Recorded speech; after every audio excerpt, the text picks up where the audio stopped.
Many people, as you know, are right-sided. Right-sided people are the people who are, as you know, full of ego, arrogance, and think no end of themselves. Very difficult to correct them. They also never see anything wrong with them. Whichever way they act, they think is all right. That is the karma yoga. But he has said that whatever karmas you do, whatever its fruits are, that you cannot say. He said it in a very uncertain manner. Because definitely, if he had said it with certainty, people would never have understood him.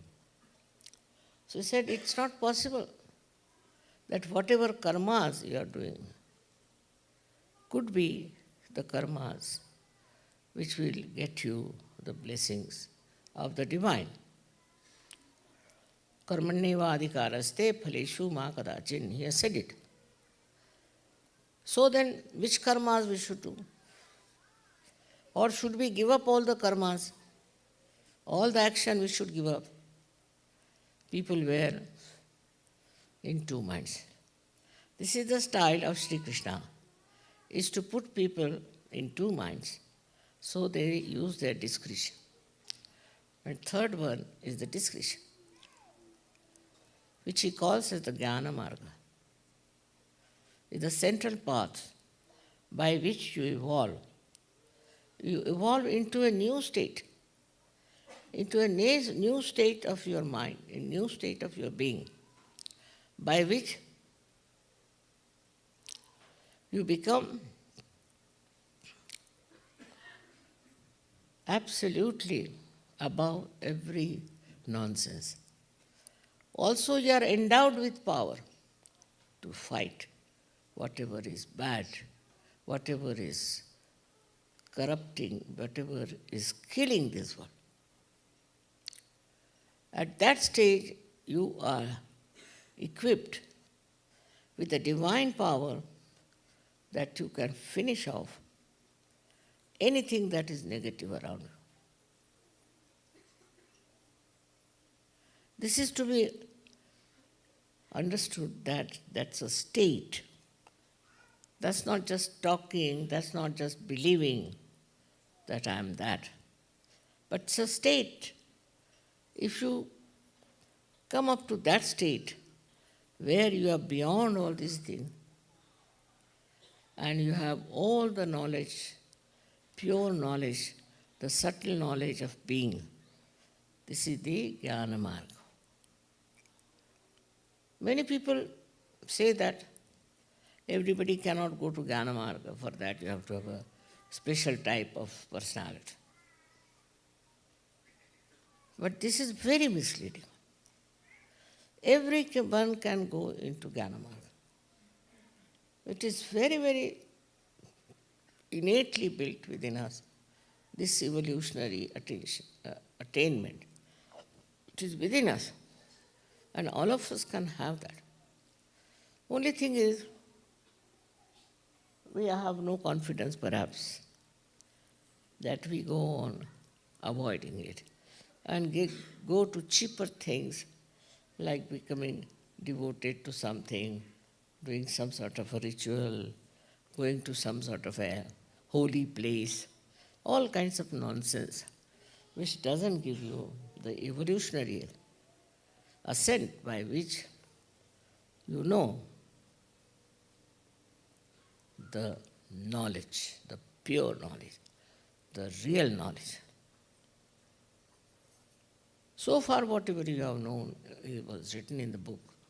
Whatever your parents told you, or whatever you have explored outside. But the knowledge which is the purest, which is the real knowledge, which is the jnana, that you can only get through your ascent and establishing yourself properly. in that state. If you go on denying it, you cannot get it. But everyone has a right to get it. You need not be educated. You need not be a very simple person. You need not be very rich or poor. Makes no difference as long as you are a human being and a humble human being, thinking that you have to achieve that state. You all can get that state which you know very well. And at that state, you become absolutely knowledgeable.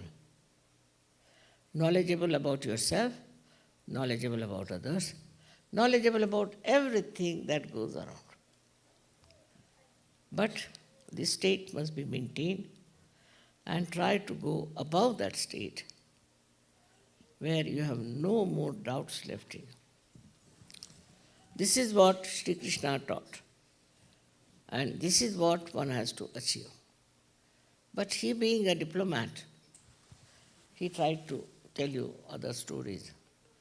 Try this, try that, this, that. But actually, what he has praised is Jnana Marga. Ours is a Jnana Marga. That is the knowledge, the path of knowledge, in which you have to know all the knowledge. Unless and until you have the whole knowledge, you are not yet a jnani, a person who knows. In this way, he has established that our evolutionary process has to come beyond all other human awareness.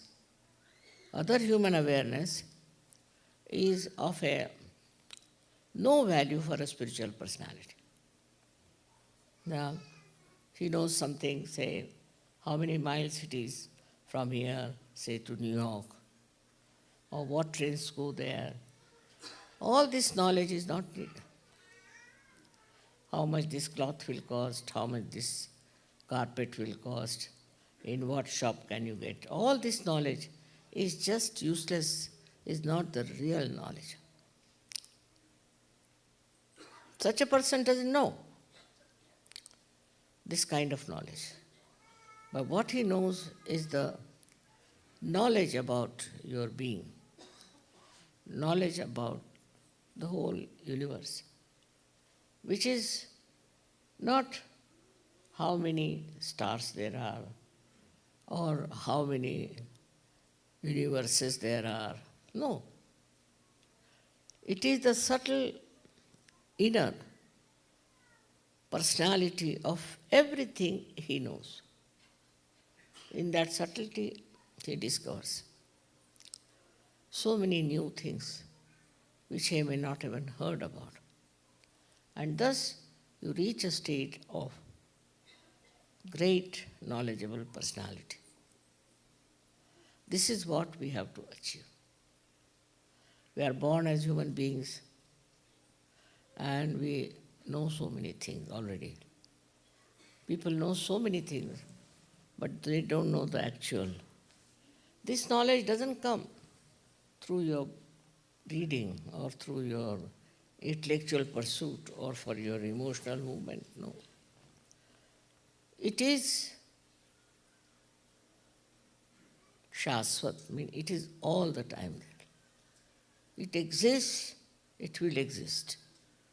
And it is just to be understood, just to be known to yourself what it is. It cannot change. It cannot be remolded. It is what it is. And that is what you know now. Nobody would doubt that. Because those who have got this state, they may doubt. They may call you crazy, they may think in it. But with the open eyes, whatever you say is the truth. In the same way, with the open heart and an open brain, when you know that that is the real truth, and that is what is to be known.